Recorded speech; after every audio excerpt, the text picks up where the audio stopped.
Ассалаумағалейкум, біздің YouTube арнамыздың көрермендері. Бүгін біз Мысыр шаһарындамыз. Таңғы сағат 6-да таң сәрісімен оянып, төртінші шығарылым подкастымыздың түсіруге бет алдық. Бүгін әдеттегідей алдарыңызда қаржы эксперті, кәсіптік жүйелеу эксперті, өз ісіңді тап кітабының авторы, пассивті кіріс жасау шебері, ұлт жанашыры, бизнес кеңесші, алдарыңызда Жеңіс Есенгелдин.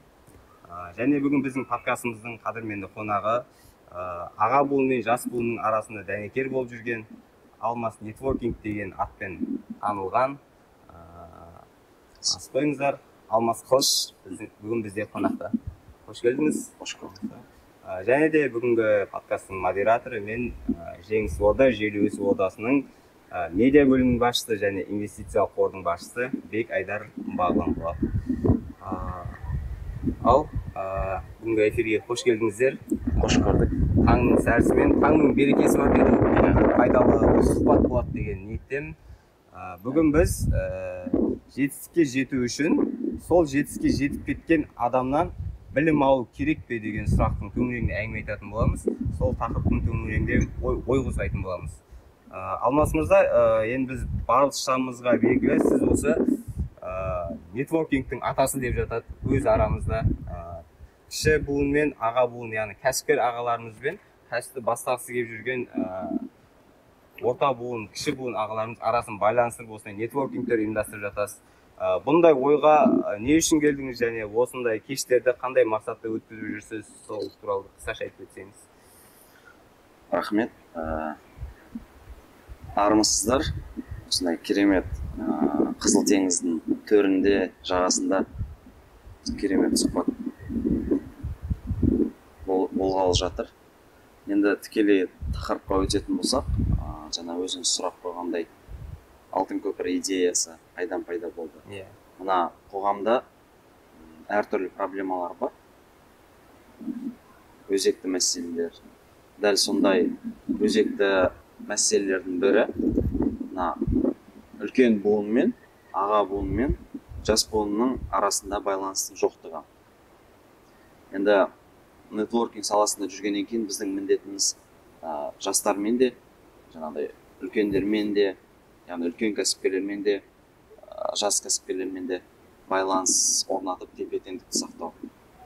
Сөйтіп, сол мәселені шешу үшін ортаға көпір болайық деген оймен алтын көпір деген идея пайда болды. Ең алғаш 2020 жылы 10 қыркүйекте дүниеге келіп, сол кезде жасаған болатынбыз алғашқы жобамызда. Ол жерде үздік өз саласының эксперттерімен, өз саласының мықты кәсіпкерлерімен жолығып сөйлесіп, мына жақтан жастарды жинаймын. Сөйтіп, арасын байланыстырамыз да, керемет бір нетворкинг болады. Сол алғашқы енді жаңағы алтын көпірдің жобасына үлкен қонақтардың қатарынан Жеңіс мырзаны да шақырған болатынбыз. Жаңағы қаржылай тәуелсіздікке байланысты, жалпы жас кәсіпкерлерге кәсіпті қалай бастау керек деген сияқты. Сонымен қатар өнерде жүрген Бағлан Абдраимов ағамызды шақырдық. Сосын Таскредит компаниясының негізін қалаушы Дулат Таксекеев ағамызды шақырдық. Бокстан әлем чемпионы Айдар Шәрібаев. Қарап отырсаңыз, әр адам, жаңағы әр аға буын өзінің өз салаларының майталмандары. Сол кісілермен жолығып, сөйлесіп, келісіп, мына жақта мына осындай аға буын келеді, осындай өз саласының мықты эксперттері келеді. Сіздер келіп, осы ағалардың білімі мен тәжірибесін алыңыздар деп жастарды шақырамыз. Сөйтіп, нәтижесінде біршама үлкен аудитория жиналып, жақсы бір ой алмасу, пікір алмасу болды. Жастар өздерінің ойында жүрген жаңағы қаржылыққа болсын, бизнес бастауға болсын, инвестицияға болсын, өздерінің сұрақтарына керекті жауаптарын алды. Сөйтіп, мен ойландым, бірақ рет жасаймын деп. Тағы да сұраныс пайда болды аудитория тарапынан. Соның пайдалы екенін сезгеннен кейін қайттан жасау. Иә, қайттан келесі ай тағы да жасадық. Сөйтіп жалғасып 2 жылдың көлемінде жалғасып кетті ғой. Ол ары мен қарай жаңа халықаралық деңгейде неге ұласып кетті. Басқа елдерде болды. Иә. Басқа елде жасадық. Дубайда жасадық 2 рет, одан кейін Турцияда жасадық. Сол қысқа нұсқа. Жеңіс мырза, осы жаңа сіз Алтын көпір жобасының бір қадірменді қонағы спикер ретінде барғаныңызды айтып қалдық. Сізде жалпы осы көптеген шәкірттеріңіз бар, үйретіп жүрген. Осы шәкірттерге қаржылай еркіндікке шығудың формулаларын қай кезден бастап үйрете бастадыңыз? Не үшін басқа адамдарға өзіңіз білетін формуланы, өзіңіздің осы жетістікке жеткен схемаңызды үйретуге шешім қабылдадыңыз? Ол кезде мақсат қандай болды деген тәрізді? Иә, мынандай нәрсе болады ғой. Бір нәрсені тауып алған кезде бәріне көрсеткім келіп тұрады ғой. Жалпы ана қазақты несегенде, суреттегенде біреулер айтады екен. Қазақ дейді, көреді, қазақ естиді дейді, сосын айтады дейді. Ал басқа елдің адамдары дейді, олар көреді де жасайды дейді. Сол сияқты шынымен де біздің енді жалпы қазақ болғаннан кейін бойымызда сондай нәрсе бар. Бір нәрсені көрсек, сүйінші сұрағымыз келіп тұрады. Жалпы солай да. Иә. Жасырып қалмаймыз деген сияқты. Мүмкін содан ба деп ойлаймын. 2015 жылы өстіп, мемлекеттік қызметтен кетіп, өзімнің жаңағы табысымды тауып бастап, сөйтіп жаңағы қаржылық сауаттылық, қаржылық еркіндікке шығу алгоритмдерін үйреніп бастаған кезде, ең бірінші сол үйреніп бастаған кезде бірден ана нәрсені көріп, мынау пайдасы бар екен ғой деген кезде сүйінші сұрағым келген сияқты болды ма, сондай нәрсе болды. Мынаны қараңдар деген кезде Өзіңіздің көзіңіз жеткеннен кейін бірден тез көрсеткен кезде айналада адамдар енді мынау не деп жүгіріп келе қойған жоқ. Өзімнің достарым пайда болды, достарыма көрсеттім, туыстарыма көрсеттім деген сияқты. Сол адамдардың барлығы ең бірінші келіп көріп, сол нәрсені үйреніп жасағаннан кейін барып, енді неге басқа адамдарға көрсетпеске деген нәрсе болды. Сонда біреулер айтты жаңағы, мынаны тегін таратуға болмайды ғой, негізі үйрету керек қой деген сияқты нәрсе болды. Кезінде қой енді ұятты деген сияқты нәрсе болды. Сосын кейін адамдар көп сұрағаннан кейін шынымен де жаңағы тегін нәрсенің құны болмайды ғой деп, қадірі болмайды ғой деп, өзім де тегін алған жоқпын бұл нәрсені. Сөйтіп біртіндеп адамдарға үйрете бастадым. Аллаға шүкір деп айтамын. Қазір енді көп 10 мыңнан астам шәкірт деймін ғой, осы нәрсені үйренді, көрді, әлі де көріп келе жатыр. Айтқанда көп адам бір қарағанда мән бермегенмен айналып келіп, соны бәрібір үйреніп жатыр да. Өйткені актуалды тақырып болып жатыр. Кейбір нәрсе кезінде таңдау болғанмен, кейбір нәрсе сол уақыт өтуімен талап болып кететіні рас. Сондықтан сол нәрсені үйретіп жүрмін. Міндет болып кетті. Мысалы, көптеген адамдар айтады, енді бізде жаңа айттыңыз ғой, оның құндылығын арттыру үшін, оны тегін берсең қадірін түсінбейді, сол үшін баға қойдық деп.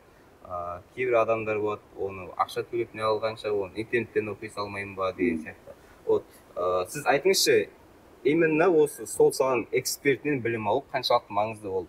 Интернеттен қарай салуға болады, ютубтан қарай салуға болады дейді. Кітаптар бар неше түрлі.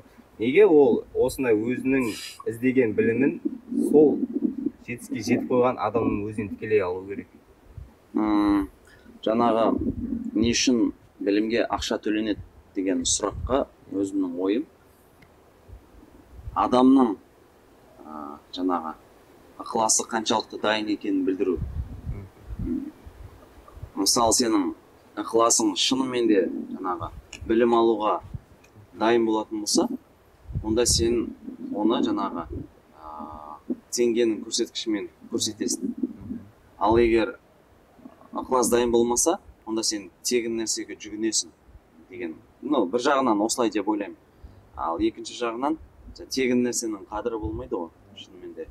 Сондықтан кез келген нәрсенің құны болу керек деп ойлаймын. Соның ішінде жаңағы әсіресе өзекті мәселелер болған кезде жаңағы қаржылық сауаттылық, қаржылық еркіндікке жол алу деген сияқты. Оның өзінің құны болу керек. Және шынымен де сондай еркіндікке шыққысы келсе, адамдар қанша болса да төлеуге дайын болу керек та. Өйткені оны аз уақыттың ішінде ақтап алу мүмкін деген сияқты. Жалпы кез келген курстың маңыздылығы сода ғой, құндылығында. Әйтпесе. Ақша өтірік алдамайды деген сөз бар екен. Қазір орысшада деньги не врут деген ғой. Ақша өтірік алдамайды дейді. Жаңағы егер сен бір адамға рахмет айтқың келсе дейді да, сол рахмет деп айтқаннан гөрі соның құнын төлесек дейді. Ол адам сенеді дейді да, шынымен де рахмет айтып тұр екен ғой, өйткені құнын төлеп жатыр деп. Басқа уақыттарда рахмет деп айта береді жаңағы дейді. Сосын мен бір ұстазым айтатын сөз бар. Орысша айтады: хорошему человеку похлопают дейді, профессионалу платят дейді. Яғни сен жақсы адам ғана болсаң, бәрі саған шапалақ дейді. Бірақ сен профессионал болсаң, саған төлейді дейді. Яғни неге ол ақша бір екінші жағы бар. Яғни сен кімсің маған ақша, мен саған ақша төлейтін, сен кімсің деген сұрақты да ғой оның. Сондықтан профессионал болмайынша бір нәрселерде ақша талап етуге де болмайды. Қазір қаншама бар, сондай адамдар да бар. Әлі жаңағы не айтады, аузына сүті кеппей жатып деген сияқты. Бірден жарыққа шығып, бірден адамдарға ақша талап етіп, осындай ақша табам деген сияқты. Ол сатып жатыр, курста сатып жатқан болуы мүмкін. Проблемасы жоқ. Енді бұл сатып алатын адамдар әрқашан табылады ғой. Бірақ ана ішінде өзіңнен сұрасаң, сен соны сатқан кезде профессионалсың ба осыны? Профессионал деген кім ол? Профессионал бір нәрсеге 10.000 сағаттан артық сағат жұмсаған. Бір бағыт бойынша 10.000 сағат жүрген. Осыны сату үшін сен сол бағытта 10.000 сағаттан астам еңбек етуің керек екенсің да, еңбегі сіңірген дейді ғой. Сол еңбек сіңіргеннен кейін барып, енді соны ақшаға сатсаң болады. Оған еңбегің сіңбей тұрып сату ол дұрыс емес. Яғни ол сен шиксің әлі. Яғни сен профессионал болмайынша басқа сені сатуға айтқанда нең жоқ, құқың жоқ. Өйткені мастер емессің. Менің ойым. 10.000 сағат, өз саласының мастері болушы. Сосын енді тағы да бір төлеудегі маңыздылық фильтр шығар. Сүзбеден өткізу шығар. Білімді, қадірлі адамдарды. Барьер деп айтамыз. Барьер деген бір адам шыныменен де осы нәрсені алуға қаншалықты дайын екенін білу үшін. Мысалға мындай жағдай болды. Білесіз ба? Біздің сабағымыз бір өніміміз болды, 200.000 теңге ма? Болды. Соған барлығын бір жинадық. Сөйтті де бір адам келді. Бәрі келді. Сол бір адам кешігіп келді кішкене. Сөйтсем дейді, мен Қызылордадан келе жатырмын дейді. Қызылордадан бір самолетпен келген, самолетке билет алған, ол кешігіп қалатын болған, тағы да басқа самолет қалған. Осы бір жолдары қиын түскен оған. Соны алып келді. Сосын кешігіп келді, сосын самолеттен түсінбеді, жақсы деді. Түске дейінгі уақытта сабақ оқыды. Соның арасында бір момент мындай нәрсе болды. Рассрочкаға зат алмаған жақсы. Өйткені рассрочка деген сондай нәрсе деп тұр. Рассрочканың оның бір кішкене бір проблемасы бар екенін, оны болмайды екенін, кредит алудың қажеті жоқ екенін бәрін әңгімелеп жатты ғой. Енді қаржылыққа байланысты болғаннан кейін сол әңгімелерді айтып жатқан кезде ол тыңдап отырды. Бір кезде түстен кейін ол бала обедтен кейін келмей қалды. Содан мен қасымдағы кісілерге айтып, шақырыңдаршы ана кісіні, қаяқта деп. Телефон звондасақ, телефон не досып. Сонымен уайымдап қалдық. Не күтейік, сонымен бастай берейік не болса да келер деп. Соны сабақ оқытып тұрамын да есіме түсіп кете береді, қайда екен, мынау қайда екен деп. Ақыры келмеді ана бала. Содан кешкі сабақ біткеннен кейін хабарлассам, ешқандай телефон алмайды. 2 күн болды біздің сабақ. Екінші күні де болды, келмеді. Біз уайымдап қалдық, бір нәрсе болып қалды осы екен. Содан үйге барып, екінші күні барып, сообщение жаздым WhatsApp-ына. Барғасын көрер. Не болды сіз? Аманшылық па, не болып қалды деп сөйтіп жаздым. Ана барды, барғаннан кейін видео жазып өтті. Аға, мен негізі сіздің сабағыңызды алуға келгенмін дейді. Сосын менде ақша болмаған. Сол ақшаны тек қана билетке таптым, қалған ақшаны мен кредит алмақшы едім дейді. Кредит алмақшы едім дейді. Сол обедте барып кредит аламын ғой деп отыр едім дейді. Сіздің ана әңгімеңізді естігеннен кейін мен маған кредит алуға болмайды екен ғой деген сияқты түсіндім да. Соны түсініп мен кредит алмаймын деп, не болса да қой, мен онда оқымай қояйын. Бәрібір ақшам жоқ қой дедім да, ауылға ұшып кеттім дейді жаңағы. Сосын мен айтамын, сен қызысың. Осындай мәселе болып тұрғанда неге айтпайсың? Ақылдаспайсың. Иә. Ол нәрсенің барлығы ақшаға тіреп тұрған ешқандай жоқ қой. Мен сенің көрдім ба, сенің талпынысыңды көрдім мен. Саған маған ақша бермеуді емес, сенің талпынысыңды көру еді негізінде ақша қоюымыз. Көрдім мен сені дедім да. Сосын айттым, осы талпынысың үшін сол сабақтың записін саған тегін беремін деп, тегін беріп жүргенмін. Машалла. Яғни көрдіңіз ба? Бұл жерде әңгіме бар ғой, ол ақша бере ма, бермей ма, одай емес, негізінде одай емес. Адамның талпынысын білу. Ал адамның табысын білу үшін ақша төлей ма төлемей ма сонан ғана білесің. Ал ақша ол саған келетін вознаграждение ғой. Болып тұрған адамдан неге алмайсың? Болмайтын адамға бере салу керек. Бізде сондай нәрселер бар. Неге тегін бермейді? Мен тегін беремін дейді. Кімге беремін? Мен мүгедектерге беремін. Өйткені ол адамдарға тегін беру керек. Неге? Өйткені қол аяқтары түгел емес олар. Яғни Аллах солай жаратып қойды оларды. Оларға беру керек, жеңілдік жасау керек. Көп балалы аналарға жеңілдік береміз. А мен неге қол аяғы балғадай адамдарға жұмыс істеуге жаңағыдай қауқар бар адамдарға не үшін мен оларды әлсіз қылуым керек? Сондай нәрсе негізі. Иә, адамның ықыласы негізінде біліп тұрады, әсіресе ұстаздар байқап қояды ғой ол нәрсені. Жаңа оқушының, шәкірттің сол осыған қатысты. Бізде де болады. Мынандай жағдай болды. Біз енді алтын көпір жаңағы кәсіпкерлердің жиыны болғаннан кейін көп адамдар ойлайды. Бірінші кәсіп бастап болайын, сосын барып алтын көпірге қатысам дейді да. Мен оны мынандай мысалмен келтіремін, енді ол мысал қаншалықты мысалы біз жаңағы иманымызды реттеп алайық, сосын намаз оқимыз деп айтпаймыз ғой. Душқа түсілайын сосын душқа түсілайын сосын шомыламын. Сен бірінші намаз оқисың, сол намаз оқу барысында сәйкесінше иманың түзеледі деген сияқты ғой. Сосын сол сияқты сен бірінші сондай бір мықты кәсіпкерлердің ортасына түс. Одан кейін барып сен кәсіп ашып кетудің ықтималдығы жоғары болады деген сияқты. Осыған қатысты мен тағы да жаңағы студенттер болады. Осы ақшам жоқ, жаңағы кейде 100 мың теңгелік, кейде 50 мың теңгелік, кейде 250 мың теңгелік. Билеттердің бағасы сондай болған кезде жаңағы ынтасы бар адамдар болады да. Келеді, біреулер қатты ниетім бар дейді да, бірақ ақша жоқ дейді. Кетіп қалады, жоқ болып кетеді жаңа сіз айтқандай. Біреулер болады, ниетім бар дейді да, но бірақ ақшам жоқ. Алмас мырза, басқа қандай амалы бар осы жаққа түсу үшін дейді да, осы шараға қатысу үшін дейді да. Мен айтамын, ақшадан да басқа жолы бар дейді. Бірақ ойлан дейді. Бірақ ойланып көр дейді. Қандай жолы бар деген кезде олар әбден ізденеді, бір күн жазады. Алмас мырза, қасыңызда жүріп жаңағыдай жұмыстарыңызға, жаңағы іс-шараларыңыздың жақсы өтуіне, ең болмағанда мынандай бір орындықты көтеріп, бір орыннан екінші орынға қоюға атсалысуға бір не беріңізші, мүмкіндік беріңізші. Сол командаңызға кіріп жаңағыдай білімдерді алып алсам қалай болады деген кезде, міне сондай адамдарды уже қалай алмайсың мысалы. Ынталанып тұрған кезде дейсің, бетін қайтармайсың ғой, кеттік дейсің да, сөйтіп олар көмектеседі, сәйкесінше өзіне қажетті жаңағы адамдармен жолығып, білім алып солай істеп жатады. Яғни айтқым келгені бұл жерде көп адамдарда ойлауы мүмкін, мәселе ақшада деген сияқты.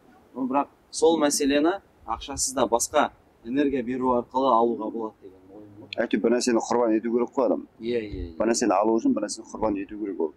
Ол энергиямен бола ма, ол ақшамен бола ма, ол ресурспен бола ма, ол таныспен бола ма. Адамдар ешнәрсе шығарғысы келмейді да. Яғни біреуге бір нәрсе бер деп тұрған жоқпын. Жалпы өмірде алыс беріс қой негізінде, энергия алмасу. Заңдылық сондай ғой. Иә, адам энергия алмасу да бұл өмірде. Адам өзінің энергиясын шығарғысы келмейді, сондықтан да ол энергия ала алмайды деген сияқты. Мына жерде ертесін тұрасың, таң атпай тұрасың, ұйқыңды қиып тұрасың, мына жерге барасың. Таңда шықтың, ана жерден теңіз өзінің энергиясын беріп жатыр деген сияқты. Үйінде жата беретін болса, кім апарып береді? Иә. Ондай нәрсе. Бізде осы соңғы уақытта тек пайда болған жаңа курстар оқу керек, тренинг деген осы соңғы 5 жылдықта ма пайда болды. Осы уақытқа дейін көпшілік айтады да, біздің әке-шешемізде осы курссыз-ақ, тренингсіз-ақ өмір сүрді ғой. Қаржылай білімді бөлек курс шығарудың не керегі бар деген сияқты. Осы уақытқа дейін нормально келе жатыр еді ғой барлығы. Бізге неге аяқ астынан қаржыға байланысты курстар оқу керек болып қалды деп жатады. Бұрынғы әке-шешеміз, аталарымыз сонда дұрыс емес деген ба, әлде оларда ондай білім болмады ма? Енді дұрыс емес деп айтсақ дұрыс болмайды. Өйткені қазір мына жерде отырып алып, мен әкемнен ақылдырақпын десем болмайды. Иә, осы мәселе бойынша көп айтады. Яғни әрбір адам өзінің дәуірінде ақылды да. Мысалға айтайықшы, Ньютон заңды шығарды ғой. Ньютон ақылды ғой. Бірақ сол Ньютонның заңын қазір 3-ші класстың баласы біледі ғой. Сонда Ньютонның ақылы мен 3-ші класстың баласының екеуінің ақылы бірдей болып тұр ғой деген сияқты ғой. Яғни кезінде бір нәрсені шығарған болуы мүмкін, ол сол кезде ақылды болды да уақыт өтуімен ол нәрсе уже бәріне де белгілі болып қалды деген сияқты. Әке шешеміз ақылды болған адамдар, бәріміздің әке шешеміз ақылды, бірақ олардың сол кез сол өмір сүруіне жарады, сол кездегі форматына жарады. Өкінішке орай қазіргі формат бөлек. Қазіргі айтқанда жұмыс мәселесі, ақша табу мәселесі, оны жинау мәселесі, скорость айтқанда жылдамдықта бөлек деген сияқты. Сол бөлек болғаннан кейін ол кездің телефоны қандай болса, қазіргі телефон бөлек, ол кездегі машина қандай болса, қазіргі машина бөлек деген сияқты. Ол кездегі білім қандай болса, қазіргі білім бөлек. Соны тек қана сол жағын түсіну керек, болды. Сондықтан айтамыз ол, әке шешеңнің жолын жалғастыр, әке шеше жолын қайталама деп айтамыз. Біз қайталаған жақсы көреміз ол. Яғни қазақта сөз бар емес пе? Айтқан істемейді, көрген істейді деген сияқты. Көрген істейді дегенді алып алып, көргенімізді қайталай беруге де болмайды. Біз көргенді алып, ойымызға сіңіріп, басқаша жалғастыруымыз керек шығар. Жалғастыру керек. Яғни біз айтамыз ғой, менің ұрпағым менің жалғасым дейміз да, оны қайталатып қоямыз. Ой болмайды да. Яғни жалғасы ба? Демек жалғастыру керек. Айту керек. Менің білгенім осы. Енді сен мына жерден бастап ары қарай жалғастырып деуіміз керекпіз. Біз керісінше айтамыз, жалғасымыз деп аламыз да өз ұрпағымыз. Бергел, ей, мен сияқты істе деп отырық қой. Ол болмайды да. Бұл бәрібір солай. Қазір біздің айтып отырған нәрсеміз, қазір біз ақыл сияқты отырамыз ғой. Ертең 60-70 келген кезде менің балам шығуы мүмкін. Біздің әке шешем айтқан дұрыс емес. Дұрыс емес. Яғни болды енді. Ол кісілерге үйренді, формуланы үйренді. Кеше формуламен қатырдық, бәрін күшті болды. Енді мынаны көр деуі мүмкін да. Өйткені наличка ақша болмауы мүмкін ол жерде. Мүмкін ақша да болмайды шығар, білмейміз ғой енді, не болады. Осыған қатысты айтасыз ба? Just айтайын. Жаңа үлкен ағаларымыз айтады ғой, Марғұлан Есенбай сөзі бар. Бұрындары мысалы кәсіпте 1 жылға жоспарлайтын болсақ, дәл қазір 1 жыл тұрмақ, 1 айға жоспарлаудың өзі сәл қиындау болып қалды. Өйткені жаңа Жеңіс мырза айтқандай, заманның өзгерісі біз ойлағаннан да тез болып жатыр да. 1 айдан кейін біз ойлағандай болмауы мүмкін. Тіпті 1 ай емес, былай қарап тұрсаңыз қазір толыққанды импровизациямен өмір сүретіндей болып қалдық қазір. Өйткені тұман сияқты да, сен әр 1 метр жүрген сайын ғана 1 метр қашықтықты көресің алдындағы. Оны ары қарай сен 1 километр жерді, тіпті 100 метрді қашықтықты сен көре алмайсың. Дәл сол сияқты мүмкін заманның талабы сияқты деп ойлаймын.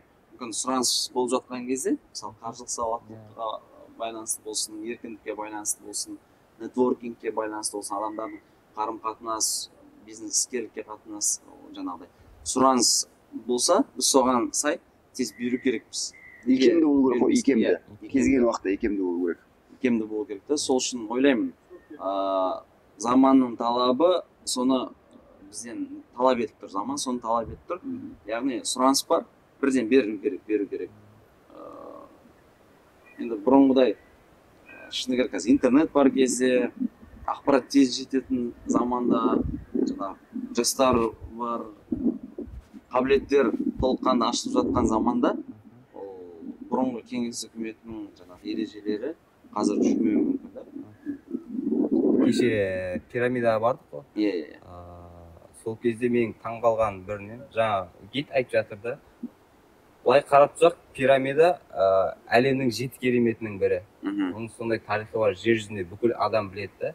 Бірақ оның жаңа тарихын айтқан кезде, осы пирамиданы салды, пирамиданы үлкен фараондарды жерлеу үшін, сол жерге қою үшін, алтынмен аптап, күміспен қаптап, жан-жағын әшекей бұйымдармен толтырып салған екен. Кейін сол жердің халқы, бедуиндер деп жатады ғой, сол пирамиданың ішіне кіріп, жаңа алтындардың барлығын ұрлап алып кеткен екен де, кейіннен түсінген екен, жердің үстіне былай пирамиданы тұрғызу ол тиімсіз екенін білгенде, кейіннен осындай қабірлерді, мәйіттерді жердің үстіне емес, енді жердің астына дейін салатын болған. Сонда уақыттың өтуімен, кезінде пирамидалар мықты болғанмен, уақыттың өтуімен обновление деп жатады ғой, жаңарып, ол жердің астынан кіріп форматын өзгеріп кеткен екен. Сол сияқты бұрынғы уақытта айтып жатады, бұрынғы уақытта үлкен бір заман болды. Осы үлкен заманда бірнеше ұрпақ өмір сүрген екен. Ал қазіргі заманда бір адам бірнеше заманда өмір сүретін, бұл қысқарып кеткен. Заманның уақыты қысқарып кеткен. Мысалы, Жеңіс мырза, сіз айтатын болсақ, сіздер КСРО дәуірінде өмір сүрдіңіздер. 80 мен 90-ның аралығы. Кейіннен тәуелсіздік алғаннан кейін, бір 2000 жылдарға дейін, интернет пайда болғанға дейін бұл бөлек заман болды. Интернет пайда болғаннан кейін мүлде басқа заман болды. Қарап тұрсаңыз, Жеңіс мырзаның өзі үш түрлі заманда өмір сүріп жатыр. Сол сияқты коронавирустан кейін де басқа заман бастап кетті. Иә, мүмкін. Сол сияқты уақыттың өтуімен, уақыттың зырғуымен, сол ойынның ережесі өзгеріп отырған. Мамонт болып кетесіз. Мамонт деген бар ғой, бір ауа райы ұстайды, сол бір климатқа ғана жарамды, келесі климат келген кезде болды, құрып кетеді да жер бетінен. Киік деген мал бар екен. Жалпы киік деген мал сол бұрыннан келе жатқан әрбір осындай өзгерулерге тез бейімделгіш мал екен. Сол жаңағы бұрынғы жаратылыстан бастап кез келген қандай дәуір бола берсін, соған бейімделіп кетеді. Түрі де басқа дейді, бірақ сол бейімделгіш. Сондай Алла тағала халықтар осындай нәрсені ғибрат болып отқан жоқ қой. Сондарын қарасын, естесін деген сияқты. Сол адамдардың ішінде сондай нәрсе бар екен да. Біреулер күтіп отырады, ой қашан болады, баяғымыз жақсы еді деп, бәрі өмір жаңағы өткен нәрсемен өмір сүріп отырады, баяғымыз жақсы еді деп айырылғысы келмейді. Бірақ ол жақсы болғанмен де амал жоқ болып тұр ғой енді, үйрену керек деген сияқты. Біреулер отырып тез үйреніп кетеді. Мысалы бізде келетін адамдар таңғаласың, кейде 50 жастағы, 60 жастағы адамдар келіп оқып отырады. Сонда ана жастар ойланып жүрген кезде, мына үлкен кісілер келіп отырған кезде, мен деген жасыма қарамай келдім, мен үйренуім керек деген кезде, адамның мына жеріндегі оның жасына байланысты емес, паспортта қанша жасына байланысты емес ол. Мына жердегі жасына байланысты ғой. Ана кісінің ойлау қабілеті сондай, мен былай айтқанда икемді болуым керекпін деп әрбір нәрсені үйреніп жүрген адам бар. Жас адам бар, ойлау қабілеті әрі көне күйде қалып қойғанда, ой, үйренеміз ғой деп жүр ма, әлде өзгерудің қажеті жоқ деп жүр ма деген сияқты осындай мәселелерде қиын. Сондықтан жаңа пирамидаға байланысты айтып жатсың ғой, кешеден мен бір инсайт алғанмын. Пирамиданы салу үшін өте бір үлкен сенім керек болған. Сосын бір қандай да бір білім керек болғанда, өйткені ана пирамиданы салу үшін білім болмаса, оның барлығын ана бұрышын шығарып деген сөз, енді білмеймін, қайдан қалай болған енді әртүрлі версия бар, оны зерттегім тұрған жоқ. Жалпы тоже былай айтқанда нақты білетінім, оған бір білім керек болды. Архитектура болсын, басқа болсын, сызба болсын деген сияқты білім керек болды. Соны қандай да бір білімнің несімен салды, оны әдемі салды. Салып біткеннен кейін біз таңғалып отырмыз, о, салыпты деген сияқты. Содан кейін келген адамдар бар ғой жаңағы. Келесі замандағы адамдар, ұзақылар деп айтамыз ба. Өздеріне бір құрылыс материалдары керек болып, ананы мүшіп бастапты. Алып тастап, кейбір тастарды алған, кеміріп, ананы быш қылғанда жаңағы. Содан түрі жаман болып қойған. Соны айтады ғой. Қарашы дейді ғой. Білімділер келіп салды дейді. Білімсіздер келіп бұзды дейді. Яғни бұзу үшін білім керек емес екен дейді. Соны қарап отырып айтамын ғой. Ақшаны жинау үшін да, ақшаны жинау үшін де өзінше бір пирамида салу сияқты ақшаны жинаудың сақтап қалу. Сол жинау үшін бір білім керек деймін да. Бірақ оны алып, шетінен алып, шатыру үшін білім керек емес. Көрдің ма? Сондай нәрсе бар да. Бірақ адамдар қазір шашуды біледі да, бірақ жинауды білмейді да. Өте орында. Айтып жатырмын ғой, давайте білім алайық та. Ақшаны жинаудың өзіне білім керек. Иә, жинаудың өзіне білім керек. Яғни оны көбейтуге білім керек та. Сол нәрсені көбірек алуымыз керекпіз. Ысырап деген нәрсені, жұмсау деген нәрсені адамдар бұзу деп ойлап жатқан жоқ қой. Кәдімгі менің өмірлік өмір сүру деп жатыр ғой. Бұзу негізінде ол. Жинау керек болған нәрсені бұзу ол. Сол нәрсені жинау керекпіз. Кейбір достарымыз бар, осындай курстарға жаңағы нәрселер айтып жатады ғой. Тренингтерге барсақ келеді, оқығысы келеді, ізденгісі келеді. Бірақ жаңағы қасында достары кері тартады, әке-шешесі не істеп жүрсің деген сияқты туыстары.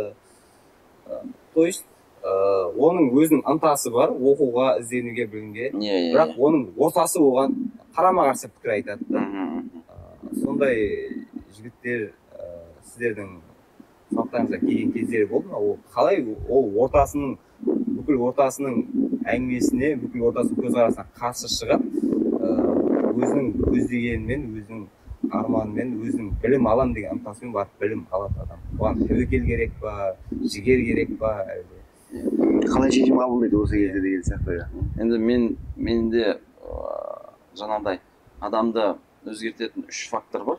Соның біреуі отбасы, сол екіншісі орта, үшіншісі қандай? Бір фактор бар. Соның біреуі орта. Адамның ортасы қандай болса, сен де сондайсың. Сенен біліп аламын ғой деп отырсаң. Оны берсем де дейін бе? Оны жоққа шығаруға болмайды. Ортаң мықты болса, ерте ме кеш пе сен де мықты боласың. Жаңағы сіздің сұрағыңызға мен ойлаймын, адамның арманы ішіне тыныштық бермейді. Адамның пышақ қап түбінде жатпайды дейсіз. Иә, ішіне тыныштық бермейді. Ол ерте ме кеш пе соған үлкен қадамдар жасайды. Жай қадамдардан бастап үлкен қадамдарға бастайды. Мысалы, сен дұрыс емес ортада жүруің мүмкін, бірақ арманың, сенің арманың ұлы, үлкен. Соны сен неғұрлым көп ойлаған сайын, соған ұмтыласың. Сәйкесінше, сен ана ортадан бейсаналы түрде былайынан ысылып шығасың да. Ол орта жайында қалып қалады. Бірақ енді оған да жаңағыдай осознавать ету керек, кішкене саналы түрде жан-жағына қарау керек та. Адам, мен қандай ортада жүрмін. Жаңа айтқандай, қазіргі заманда тез бейімделмесе қиын. Сол үшін бір ортада ұзақ жүрсең де, сен ана санаңды улап тастайды. Әрдайым өзіңнің қасындағы қандай адамдар жүр, кіммен араласам, өз-өзіңе ылғи есеп беру керек деп ойлаймын өзім. Мен де мысалы университетте оқып жүрген кезде, мен енді өзім жай мектепте оқыдым, бірінші жай мектепте, сөйтіп физмат ктл балаларымен араласуға ұмтылатынмын. Ал өзімнің мектебімде ең жақсы оқитындардың қатарында болдым да, конкурент жоқ. Мен аламда ылғи өзімнен мықты кім бар? Қазақ түрік лицейі бар, физмат бар деп, солардың балаларымен араласуға тырысатынмын. Және көп ұзамай ол да нәтижесін береді. Орта табасын жаңа. Біз университетке түстім, ол кезде де сондай ортаға ұмтылатын. Мынандай сөз бар ғой. Әлсіздердің арасында мықты болғанша, мықтылардың арасында әлсіз болған, ол сені дамуға алып келеді деген сияқты. Сондықтан мен ойлаймын, мықтылардың қасында жүруге ұмтылу керек. Дегенмен әлсіздерді ұмытпау керек. Ана 33 деген бір қағида бар.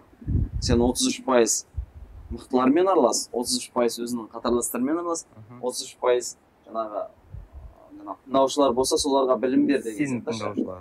Тыңдаушылар болса, шәкірттер болса, соларға да білім беруден аянба деген. Яғни осы тепе-теңдікті кейде ұстау керек шығар деп ойлаймын. Енді былай айтылған нәрсе деп ойлаймын, бірақ енді бұл қаяқтан келген нәрсе екенін білмеймін, жаңағы мүмкін шетелден келген нәрсе шығар. Бізде қазақ 33 деп өйтіп көре алмаймыз ғой, потому что кішкене андай неге халық жақынбыз ғой. Біз уақытымыздың өзін өлшемейміз.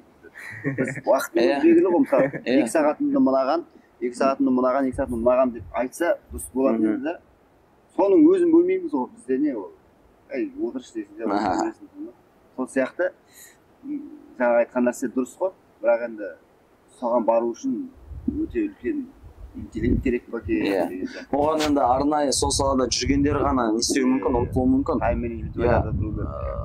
Ал көп адамдар бұны ойламайды да, ойлағанның өзінде де бұны іске асыру оңай емес. Жаңағы шешім қабылдайды деген нәрсе бар ғой. Соған бір қазақтың барлығына өтетін, қазақтың барлығы соны қолданылатын бір нәрсе бар. Соны айтқым келіп тұр. Көп адам соны ойланса екен деймін. Мен әрқашан айтамын, өзіңнің жасаған дұғаңа сақ бол деймін да.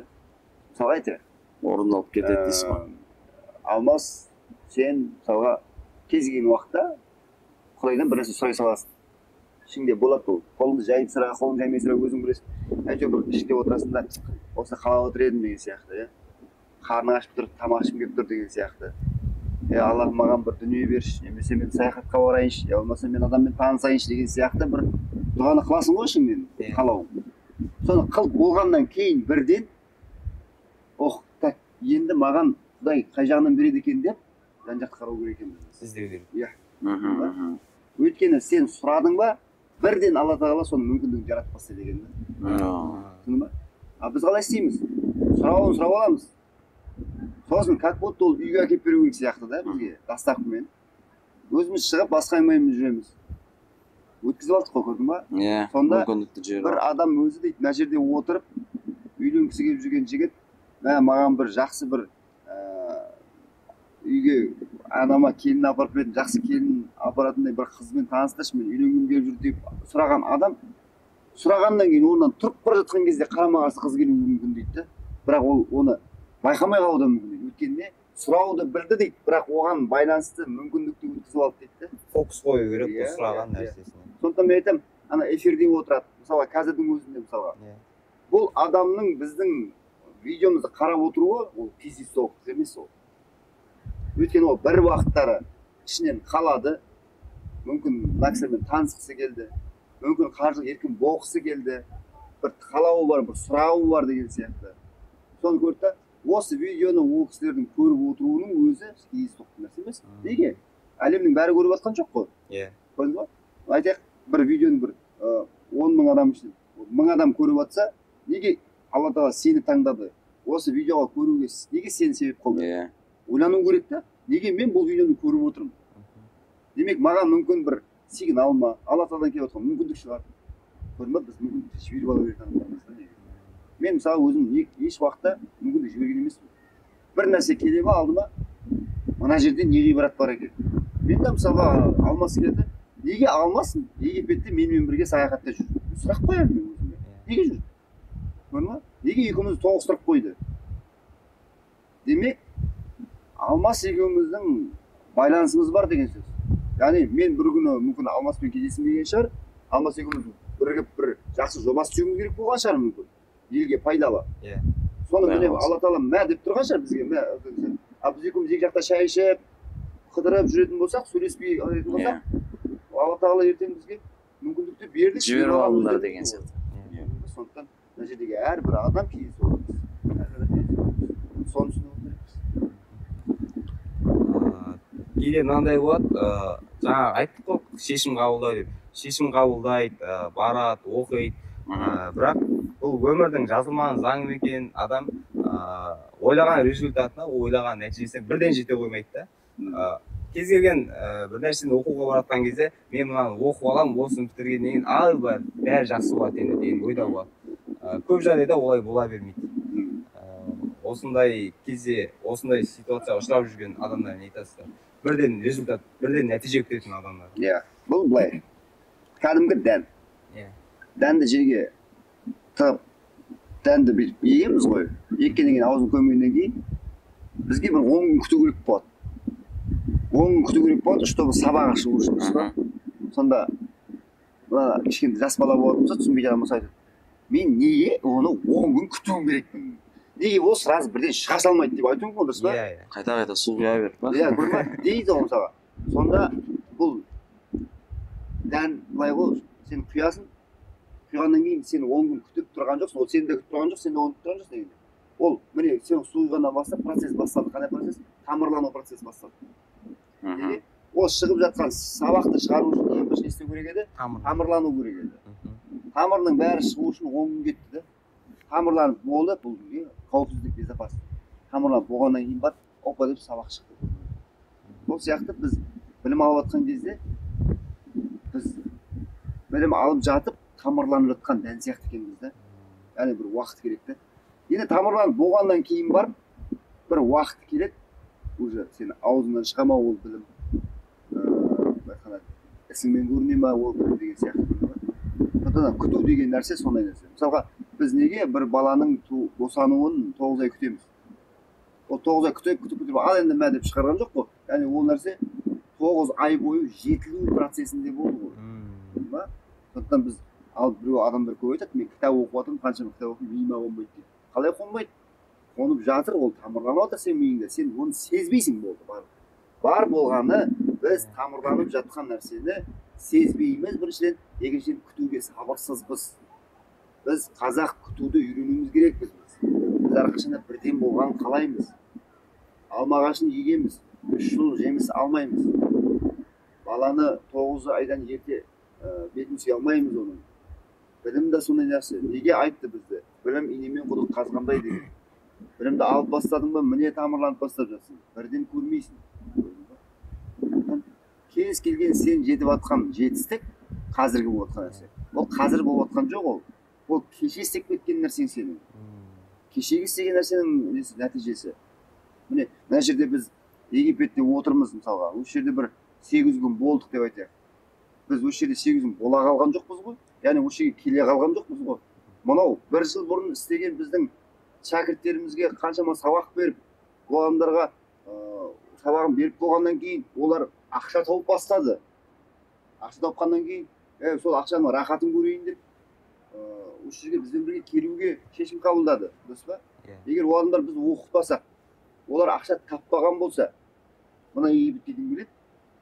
Мына жерде жүрген біздің шәкірттеріміздің барлығы сол біздің сабағымызды алып, кішкене көгеріп, формуламен жинаған ғой ақшаны. Көрмейсің ба? Саяхат деген жігіт. Саяхат деген жігіт өзі аты. Сол формула біздің қаргетінде суға үйреткен формула қатысып, сол формуламен жинап, сол саяхатқа шығып отыр да, өз жерде айтамыз біз. Саяхатқа шығу саған проблема болмайды, егер осы форманы үйреніп алатын болсаң деген сияқты. Сондықтан солай міне, яғни кез келген нәрсе, сен рахаттанып отқан нәрсе, ол алдыңғы істеп кеткен нәрсенің жемісі ол. Яғни, ал енді кейбір адамдар айтады мүмкін, мен қалтамда ақша жоқ, мен қазір бейшарамын, қалтамда қолымда ақша жоқ, мен қарыз алып кеттім дейтін болса, ол міне кешегі сенің қабылдаған шешімің, кешегі қатыспаймын деп қолыңды бір сілтегенің, кешегі білім алмайын дегенің, бір сілтегенің, басқа дұрыс емес адамдардың қасында жүргенің, ақшаны ысыраптағаның, бүгінгі результат қалып кетіп болды, басқа ештеңе. Ешқандай ертегі жоқ. Ана тренингке жаңа төлеп ештеңе алмадым деген адамға мен сене берейін бе? Ол алмадым емес, ол алмадым дегенде адамдар қолға ұсталатын нәрсені ұстап үйренген ғой, ол солай деп ойлайды. Алмадым емес, бардың, көрдің, алдың, бірақ сен сезбедің алған. Мүмкін уақыт керек шығар сезгенге. Сосын көп адамдардың несі, ойы жаңағы бірден тез табысқа шығудан бөлек, мысалы бір тренингке жазылды, сол жақтан бір ғана мүмкіндікті аңсап барады. Так, мен қаржылық еркіндікке байланысты Джеймс мырзаның сабағына жазылдым, мысалы. Мен тек қана өзіме керекті сөзді күте отырам бар ғой. Бірақ сол керекті сөзді егер мен алмасам, мен ренжуім мүмкін да. Бұл жерде қателік не? Қателік әлбетте менен. Неге? Өйткені мен бір ғана мүмкіндікті күтіп отырдым. Фокусты ғана қойып отырдым. Ал біріншіден енді ана мысалды айтып көрейін, ол қаншалықты енді отбасылыққа байланысты мамандар ажырасқан кезде көп жағдайда ең бастапқы жаңағы түбір қателік ол жаңағы ер азаматтың әйелді дұрыс таңдамауы дейді ғой. Яғни соны таңдамаған нәтижесінде ол ажырасып. Дәл сол сияқты курсқа төлеген кезде де ол өзі ойланып төлеу керек те, кішкенеше. Ойланып, қайда баратқанын, керек па, керек емес па. Мен бұдан қаншалықты тез немесе жиі жаңағы асықпай нәтиже аламын. Соның бәрін саралап бару керек. Қандай құндылығы бар дейді. Қандай құндылығы бар. Егер сен мысалы төлеп тұрып барып ештеңе алмадым деп айтатын болсаң, ол жаңағыдай қателікке ұрынғанмен тең деп ойлаймын да. Сондықтан сен бардың ба, тек өзінің ойындағы нәрсені алудан бөлек басқа да мүмкіндіктерді қарау керек. Мысалы, сен қатысқан кезде, былайнан горизонтально қарау керек. Былай, вертикально емес. Бардың қатысын, ана жаққа сен ғана барып жатқан жоқсың ғой. Сен сияқты, сенен мықты инвестор адамдар қатысу мүмкін ғой. Өзінің жаңағы қаржылық мәселелерін шешу мақсатында қатысып жатқан қаншама адамдар бар. Өзің күтіп жүрген, өзің аңсап жүрген ортаға тап боласың дейсіз ғой. Әлбетте, ортадан бөлек енді ойла. Серіктес тауып алдың. Қарас, жаңағы бір мүмкіндікті алып, так, мен бардым, менің ойымда жүрген сұрақты, мейлі, барып алдым. Сол сұраққа жауап алып түртіп кетсең, онда жақсы. Ал егер жаңағы сен ойлаған сұраққа жауап алмасаң, сен басқа мүмкіндіктерді байқамай кетіп қалсаң, онда кінәлі сен ойлау керексің. Так, мен мына мүмкіндікті алмадым, мен ақшам кетіп баратыр, мен басқа да мүмкіндіктерді іздеймін. Ол қандай мүмкіндік? Кемінде қасымдағы адамдармен танысайын. Сенің қасында адам инвестор болуы мүмкін. Мысалы, инвестор болуы мүмкін. Сенің қасындағы адам ол үндемей танымал емес, бір үлкен компанияны басқарып отыруы мүмкін. Ертеңгі күні сенің ойыңдағы мәселені сол адам шешіп беруі мүмкін. Жаңағы трейдинг жүргізуші, яғни Жеңіс мырза себепкер болып. Иә. Түсініп ма? Мейлі сен тіпті жаңағыдай қасындағы адамдармен араласпай қой. Өзіңнің кәсібің туралы, өзіңнің жаңағы бизнесіңді дамыту үшін ақпарат визиткаға әдемілеп тұрып жаз да, апар, тарат. Міне өзіңді танып кел. Мейлі оны істемей қой, ең болмағанда жаңағы сұрақ қой аудиторияға. Жаңағы сенің ойыңда жүрген сұрағыңды қой. Мысалы саған ол кісі ортаға шық деген кезде, сен ортаға шығып өзің туралы бірнеше нәрсе айтып үлгеретін шығарсың. Яғни айтқым келгені, біз бір ғана мүмкіндіктер қарамау керек. Алла Тағала жаңа айтқандай, бірнеше мүмкіндіктер береді. Бір мезетте бірнеше мүмкіндіктер береді. Сол көзді былай үлкенірек ашып, соның бәрін бірден алып отырсың керек қой. Біз тамақ жеген кезде бәрін жегіміз келіп тұрады ғой. Неге бардық? Тамақ жейтін жерге бардық. Адам бәрін жеген келіп тұрады ғой. Бәрін салып аласың. Иә, көр енді мүмкіндік келгенде неге осылай жасайсың? Әлбетте. Мүмкіндік келгенде көрмей қаламыз да, тамақ келгенде жеп аламыз ғой бәрін. Иә. Сол сияқты баға айтқан сияқты сөзіңізге тұздық ретінде кейбір уақыттары нені білгенің маңызды емес дейді, кейбір уақыттары кімді білгенің маңызды дейді. Яғни көп нәрсе білмеуі мүмкін, бірақ білетін адамдардың ортасына дөп түссең, уақытында түссең, связи ғой, всегда связи. Мен да ұстазым айтатын сөзі ғой, Жеңіс, связи. Связи решает все. Всегда. Иә, жаңағы сөзіңізге аналогия, нені білгенің маңызды емес, кімді білгенің маңызды дегенге қатысты біз қазір саяхаттап жүрміз ғой. Қайда саяхаттағаның маңызды емес, кімдермен саяхаттағаның маңызды деген сияқты. Иә, айналаңда бір пассивный адам болатын болса, бір құмалақ, бір қарын май шырт ет дейді. Сен оны бүкіл настройының бәрін саяхаттыға барғанның бәрін астан кестен шығарып тастайды да. Сондықтан жаңа орта демекші, кімдермен саяхаттағаның да маңызды да.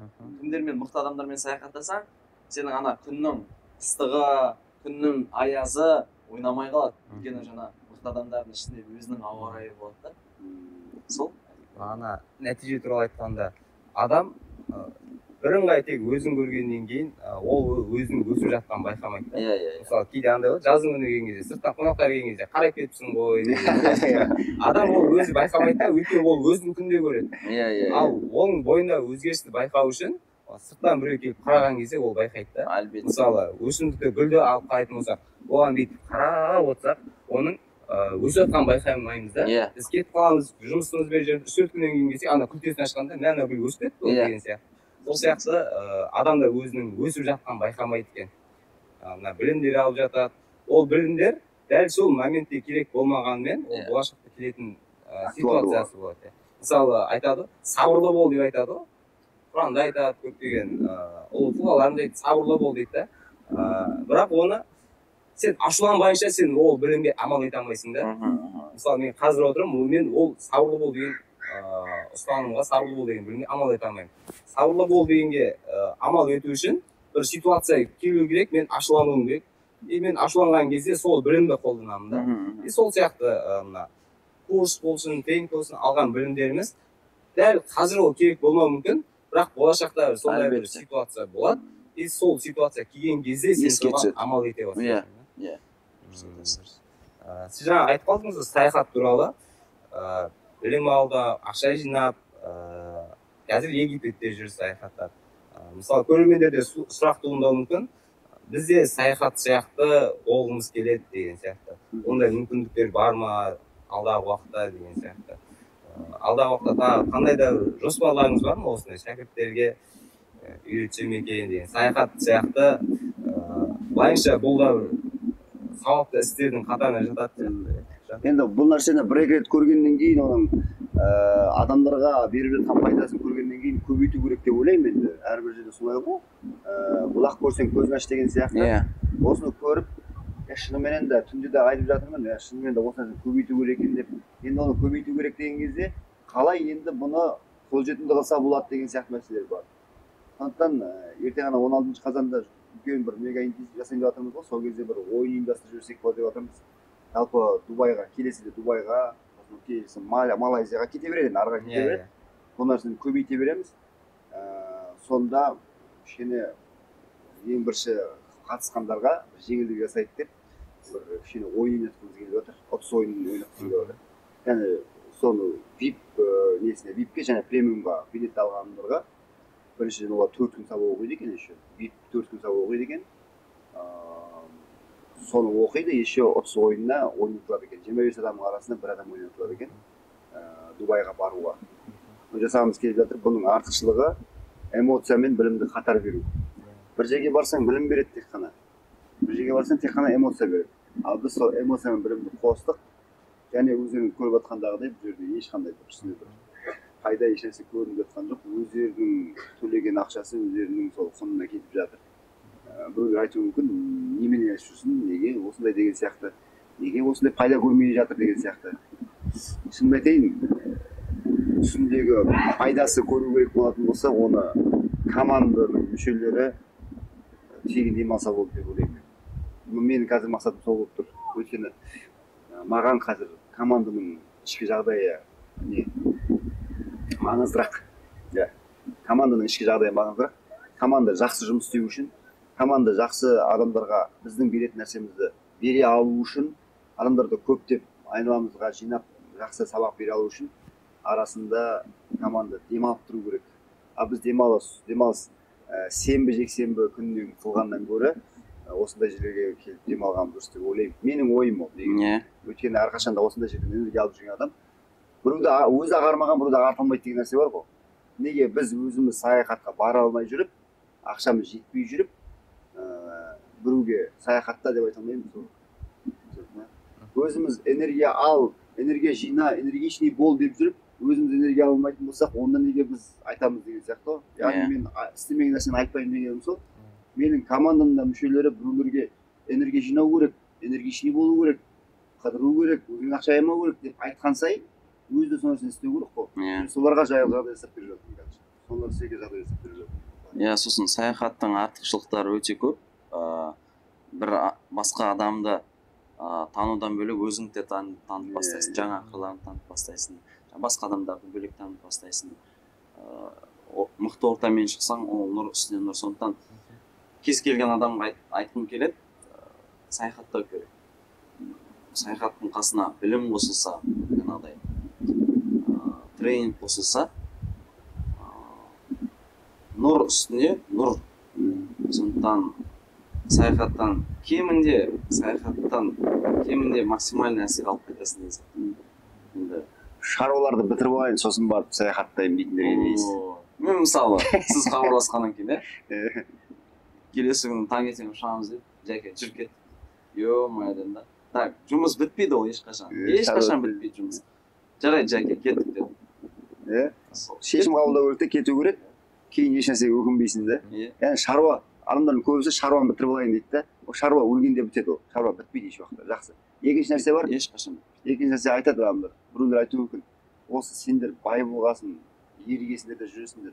Сендер сияқты ақшам болса мен де қыдыратын едім ғой. Осы неге қыдырып ар жерге өздеріңше болып отырмаңдаршы дейтіндер де бар. Бүйтіп отырмаңдаршы деп. Мен де солай деп ойлайтынмын бұрын. Осы рахат, осыларды ақшасы көп болғасын, айтып отырып алып, шай ішіп отырып, әңгіме жібере береді. Деген данышпан деп қоясың ғой. Сөйтсем, адам баласы саяхаттауға ең бірінші саяхатына ақшасын бірдеңе қылып жинап, өйтіп, қарызданып, қауғаланып алып барады екен де. Содан бастап саяхатқа барғысы келе береді екен. Саяхаттаған сайын байып түседі екен. Кемінде мен ана мемлекетке саяхаттау керек, сол үшін мен ақша табамын. Ол біріншіден сондай, екіншіден ол мынаяқтан келген кезде міндетті түрде энергия емкіс жиналып қайтады. Ана жаққа барған кезде бір нәрсе істесе өнімді болады екен да. Бір нәрсеге кіріссе, онда бүйтіп шаршап жүрмейді да. Бір нәрсеге кіріссе, сата ма дұрыс сатады, сөйлей ма дұрыс сөйлейді. Жаңағы физикалық жұмыспен жұмыс істеп жүрген адам бол, соны жақсы жасайды деген сияқты. Неге? Өйткені ол алып алды да, сонда айтады екен. Жаңағы біз айтып жүрміз әрқашанда. Демалу үшін жұмыс істеме, жұмыс істеу үшін демал деген сол. Енді міне біз ертең Алла қаласа мынаның бәрін жинап алып, энергиямызды жинап алып, ертең 16 қазанда болады 1000 адамдық үлкен неміз болайын деп отыр ғой. Құдай қаласа. Болайын деп тұр ғой. Еще ол бізде Бақша сарайда болады, үлкен жерде. Басқасында болады. Нетворкинг болайын деп тұр ғой. Құдай қаласа. Алмас мырзаға өзіңе кішкене жауапкершілігін артайын деп жатырмыз. Бұл Алматыдағы, жалпы Қазақстандағы алмас детокик деп танылған осы детокик жасап жатқан жігіт болғаннан кейін мен енді анау адамға іс тапсыра бермеймін негізі. Шынымен де менің репутациям, менің атым ол далада жатқан нәрсе емес. Яғни болмаса ол нәрсені жайлап құрастырдым. Қаяқта бір адамдармен кездесе салып соған бір нәрсе тапсыра салмаймын, өйткені ол үлкен жауапкершілік та. Сондықтан қазір білесіздер, Жеңіс Орда деген үлкен ерлер элитасын жасап жатырмыз ғой. Элитада осындай сен сияқты осындай еңбек етіп жүрген мықты жігіттерді қосқымыз келіп тұр да. Неге? Жаңа Қазақстанды құру үшін біз қосылуымыз керекпіз бәріміз. Бір тудың астында қосылуымыз керекпіз. Бұл бір жаңағы бөлек партия болу керек деген нәрсені құптамаймын мен. Ондай нәрсені де жақсы көрмеймін. Бірақ бірігіп жалпы мемлекеттің несіне бағытына байланысты жұмыс жасауымыз керекпіз да. Осы жерде айтатын бірден мемлекетке бір нәрсе жасап беру деген нәрсе жоқ. Бірақ біз мемлекетте отырмыз ба, біз бәрібір сол жерге пайда беру керекпіз. Біреулер айтады, сен қазақ дейсің, мемлекет дейсің деп сөйлейді ғой. Мен айтамын, жоқ, шатаспаңдар деймін. Мен Америкада туылған адам болсам, Америка деп сөйлеймін. Мен Украинада тусам, Украина деп сөйлеймін. Мен Өзбекстанда тусам, өзбек деп сөйлеймін. Мен Қазақстанда туылған үшін қазақ деп сөйлеуім керекпін да, неге екенін түсіндің ба? Бұл әңгіме бір қазақ ерекше деп айтып жатқан жоқпын. Мен қай жерде тудым, сол жерге пайда келтіруім керекпін. Болды, мен істеймін алысқа барып. Дәл сол сияқты мен Алматыда жүрмін ба, қолым кімге жетеді, соған пайдалы келтіруім керек. Біреу айтуы мүмкін, неге маған тегін бермейсің дейді. Біреу айтады. Қазір айтатындар бар, неге бізге тегін бермейсің? Кім бермей жатыр? Келіңдер. Кімге бермей жатыр? Келіңдер. Келмейді, анау жерде жатады өзі, анау жерде жатады. Сол жаңағы әлеуметтік желінің ар жағында жатады да, бізді боқтап жатқанға жақсы да. Мен кез келген айтамын. Әңгімең бар ма, кел ішке. Мен ешқайсынан қолымнан ақша сұраған жоқпын. Ешқайсынан ақша сұраған жоқпын. Одан бөлек ешкімді қинамаймыз ғой. Қинамайсың, иә. Біздің команда қосылғысы келе ма, келсін. Біз ешкімге сен жарамсызсың деп жатқан жоқпыз. Мықты жігіттер келсін, мықты адамдар келсін, мықты болайық. Солай айтайын. Сол Құдай қаласа, жаңа 1000 адамдық іс-шараға келіңіздер, қатысыңыздар. Қазақта сөз бар ғой, адамның күні адаммен. Жалғасын айтайын ба? Жалғасын келесі подкаст айтамыз. Маған да қызық тұр, айтпай тұрады. Мүмкіндіктерін оқырмандар біліп тұр, примерно жалғасын. Комментарийға жазып жіберетін жұрт, примерно. Комментарий жазып жіберіңіздер. Бүгін бір жақсы сұхбат, жақсы подкаст болды деп ойлаймын. Жақсы комментарийға бір нәрсе бересің ба? Біздің қонақтардың қонаққа деп бір нәрсе болмай ма? Білмейік, берейік. Баланс салып жүрейік. Енді шетелге саяхаттың билетін бере салу үшін істеу керек, жеке жертва жасау керек. Кішкене енді іздену керек, білімдерін. Давайте достарыңызды, бауырларыңызды, Құдай қаласа осы 16 қазанда болатын үлкен іс-шараға тартыңыздар, шақырыңыздар, көрсін, танысын, білсін. Өйткені мүмкіндіктер ол аспаннан салбырап түспейтін мүмкіндіктер адамдар арқылы келеді. Сондықтан давайте қатысыңыздар, Құдай қаласа. Өте үлкен бір мықты нетворкинг болғалы тұр, Алла жазса. Жақсы мықты спикерлер болады. Толық мәлімет беру үшін астындағы сілтемеге өтеді. Подписка жасап қойыңыздар, қоңырау белгісін белгілеп қойыңыздар, және ол жерде құпия спикерлер бар. Құпия деп айтпай ақ қояйық, енді қазіргі құпия келіп қойдық қой. Оның ішінде Нұр Мүбарак университетінің ұстазы бар болады, яғни исламға байланысты қалай осы ақшаның исламға қандай қатысы бар деген сияқты. Құпия деп бәрін айтасыз ғой. Мен десеймін енді. Құпия деп келді. Асхат Нұрмашев бар ішінде. Асар Уме. Бағлан Абдраимов бар ішінде. Сосын Алия Шайх деген естіген бар ма? Алия Шайх деген бар. Енді ол кішкене әйелдердің несінде жүргеннен кейін. Психология ма? Психология, отбасы қарым-қатынасының ақшаға қандай қатысы бар деген сияқты. Яғни ол қатты әсер етеді. Отбасының несі, ұйытқы болып жатқан отбасы жақсы ақша таба ма, әлде шашырап жүрген отбасы жақсы таба ма деген сияқты сол мәселе бар. Сол мәселесінде. Бағлан, енді өзіңе сөз. Рахмет сіздерге. Сізге рахмет. Мен өзіме ұнады. Сіздерге де ұнады деген ойдамын. Егер бүгінгі подкасттан қандай да бір сөзден инсайт алған болсаңыздар, комментарийға жаза кетіңіздер. келесі подкасттарда кездескенше қош сау болыңыздар. Сіздермен бірге болған Жеңіс Есенгелдин, Алмас Қылыш және де Бегедар Бағлан.